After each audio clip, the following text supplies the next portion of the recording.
Et quoi, charmante Élise? Vous devenez mélancolique, après les obligeantes assurances que vous avez eu la bonté de me donner de votre foi? Je vous vois soupirer, hélas, au milieu de ma joie. Est-ce du regret, dites-moi, de m'avoir fait heureux? Et vous repentez-vous de cet engagement où mes feux ont pu vous contraindre? Non, Valère, je ne puis pas me repentir de tout ce que je fais pour vous. Je m'y suis entraînée par une trop douce puissance, et je n'ai même pas la force de souhaiter que les choses ne fussent pas.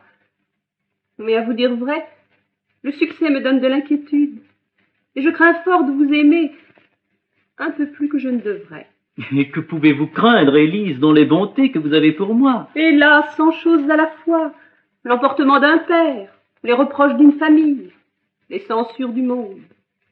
Mais plus que tout, Valère, le changement de votre cœur, et cette froideur criminelle dont ceux de votre sexe paient le plus souvent les témoignages trop ardents d'un innocent amour. Oh, ne me faites pas ce tort de juger de moi par les autres.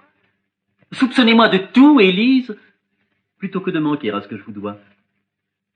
Je vous aime trop pour cela, et mon amour pour vous durera autant que ma vie.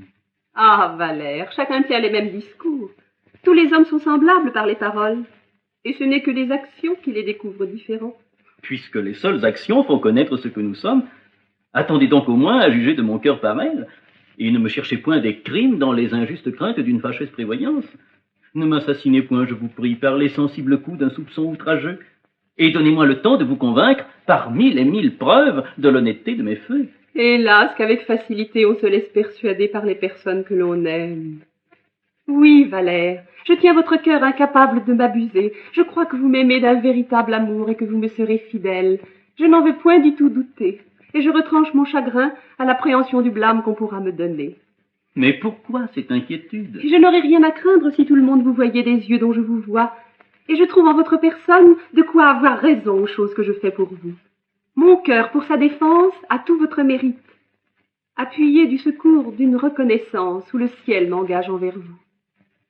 Je me représente à toute heure ce péril étonnant qui commença de nous offrir au regard l'un de l'autre, cette générosité surprenante qui vous fit risquer votre vie pour dérober la mienne à la fureur des ondes, ces soins pleins de tendresse que vous me fîtes éclater après m'avoir tiré de l'eau, et les hommages assidus de cet ardent amour que ni le temps ni les difficultés n'ont rebuté, et qui, vous faisant négliger, et parents et patrie, arrête vos pas en ces lieux, y tient en ma faveur votre fortune déguisée, et vous a réduit pour me voir à vous revêtir de l'emploi de domestique de mon père.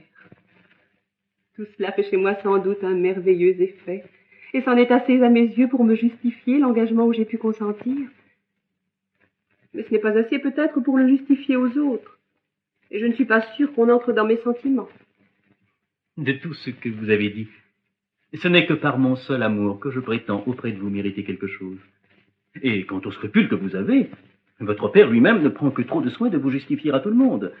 Et l'excès de son avarice, et la manière austère dont il vit avec ses enfants, pourraient autoriser des choses plus étranges. Pardonnez-moi, charmante Élise, si j'en parle ainsi devant vous. Vous savez que sur ce chapitre, on n'en peut pas dire du bien.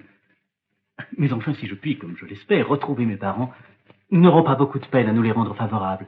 J'en attends des nouvelles avec impatience, et j'en irai chercher moi-même si elles tardent à venir.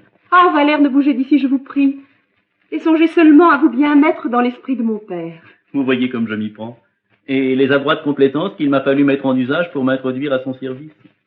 Sous quel masque de sympathie et de rapport de sentiment je me déguise pour lui plaire, et quel personnage je joue tous les jours avec lui afin d'acquérir sa tendresse.